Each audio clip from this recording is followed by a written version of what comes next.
নবী সাল্লাল্লাহু আলাইহি ওয়াসাল্লাম বলছেন যে আমি কি তোমাদেরকে এমন কিছু শিখিয়ে দিব যেটা তোমাদের এই দাস দাসের অভাব পূরণ করে দিবে, প্রয়োজন হবে না? অবশ্যই শিখিয়ে দিন। তখন নবীজি শিখালেন সাল্লাল্লাহু আলাইহি ওয়াসাল্লাম যে ঘুমানোর আগে 33 বার সুবহানাল্লাহ পড়বে, 33 বার আলহামদুলিল্লাহ এবং 34 বার আল্লাহু আকবার। তোমাদের দাস দাসীর প্রয়োজন হবে না ইনশাআল্লাহ। তো ব্যাখ্যায় অনেক ওলামায়ে কেরাম বলেছেন যে এটা নিয়মিত আমল করতে থাকলে রোগ ব্যাধি কম হয়, শরীরে শক্তি আসে, এনার্জি বাড়ে, আপনি নিজের কাজ নিজেই করতে পারবেন ইনশাআল্লাহ আযজা ওয়া জাল্লা। কারণ এইটা রাসূল সাল্লাল্লাহু আলাইহি ওয়াসাল্লাম কাকে শিখিয়ে দিয়েছেন? তার মেয়ে ফাতিমা রাদিয়াল্লাহু আনহাকে।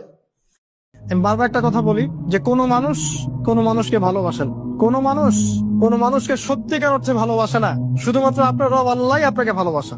আপনি আজ হোক আর কাল হোক এটা বুঝতে পারবেন। আপনার গার্লফ্রেন্ড আপনাকে ভালোবাসে না, আপনার স্বার্থকে ভালোবাসে, আপনার অবস্থানকে ভালোবাসে, আপনার পরিবারের লোকজন আপনার অবস্থানকে ভালোবাসে। আপনি আজকে বড় একটা চাকরি পান, আপনার স্ট্যাটাস বেড়ে যাক, তারা আপনাকে তোলা তোলা করে বড় করুন। ওই আপনি এমন একটা কাজ করেন, আপনি সুদের চাকরি ছেড়ে দিয়ে আসেন, 80,000 টাকা বেতন পেতেন, চাকরিটা ছেড়ে দিয়ে আসেন, রিজাইন দিয়ে আসেন, দেখেন আপনাকে কি বলে। ওরা বলছে আপনি দাড়ি রাখবেন না, আপনি আল্লাহর জন্য দাড়িটা রাখেন, হারাম রিজিকটা ছাড়েন, হারাম অ্যাফেয়ার্সটা ছেড়ে দেন। আপনার বড় ব্যবসা আছে কিন্তু হারাম, আপনি ছেড়ে দিয়ে পরিবার বর্গের কাছে আসেন, বলেন যে আমি আল্লাহর জন্য হারাম ব্যবসা ছেড়ে দিচ্ছি, দেখেন আপনাকে ভালোবাসে কিনা। মানুষকে ভালোবাসে না, অনলি আল্লাহ আমাদের রব আমাদেরকে ভালোবাসা।